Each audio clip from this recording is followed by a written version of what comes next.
പരമോന്നത നേതാവ് ആയത്തുള്ള അലി ഖമേനിയുടെ വധം അയൽരാജ്യമായ പാകിസ്ഥാനെ അത്ഭുതപൂർവമായ ആഭ്യന്തര നയതന്ത്ര പ്രതിസന്ധിയിലേക്കാണ് ഇപ്പോൾ തള്ളിയിട്ടിരിക്കുന്നത്. കറാച്ചി മുതൽ ഗിൽഗിത് ബാൾട്ടിസ്ഥാൻ വരെ ആളിപ്പടരുന്ന ഷിയ പ്രതിഷേധങ്ങൾ പാക് ഭരണകൂടത്തിന്റെ നിയന്ത്രണം തെറ്റിക്കുന്ന അവസ്ഥയിലാണ്. ഒരു വശത്ത് ഇറാനുമായുള്ള സാംസ്കാരിക അതിർത്തി ബന്ധങ്ങളും മറുവശത്ത് അമേരിക്കയുമായുള്ള തന്ത്രപരമായ കൂട്ടുകെട്ടും പാകിസ്ഥാനെ രണ്ട് തോണിയിൽ കാലുവെച്ച അവസ്ഥയിലാക്കുന്നതാണ്. ആഭ്യന്തര കലാപം അടിച്ചമർത്താൻ സൈന്യം തെരുവിലിറങ്ങുമ്പോൾ വിഘടനവാദി ഗ്രൂപ്പുകളുടെ സജീവമാകലും സാമ്പത്തിക തകർച്ചയും പാകിസ്ഥാന്റെ നിലനിൽപ്പിനെ തന്നെ ബാധിക്കുന്ന ഭീഷണിയായി മാറിയിരിക്കുന്നു. രാജ്യത്തിന്റെ വിവിധ ഭാഗങ്ങളിൽ ഷിയ വിഭാഗക്കാർ നടത്തുന്ന വൻ പ്രതിഷേധങ്ങളാണ് ഇപ്പോൾ പാകിസ്ഥാന്റെ ഉറക്കം കെടുത്തുന്നത്. ഈ പ്രതിഷേധങ്ങളെ തുടർന്ന് പാക് ഭരണകൂടം അതീവ ജാഗ്രതാ നിർദ്ദേശം നൽകി കഴിഞ്ഞു.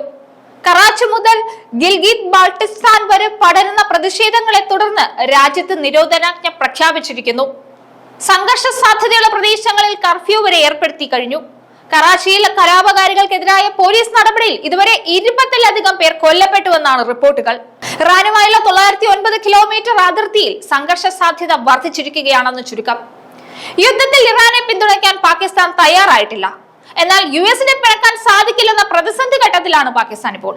ഷിയ വിഭാഗക്കാർ നടത്തുന്ന US കേന്ദ്രങ്ങൾക്കെതിരായ ആക്രമണങ്ങളെ ശക്തമായി പാകിസ്ഥാൻ നേരിടുന്നുണ്ട്. ഇത് ആഭ്യന്തര കലാപത്തിലേക്ക് എത്തിക്കുമോ എന്നാണ് പാകിസ്ഥാൻ ഭയക്കുന്നത്.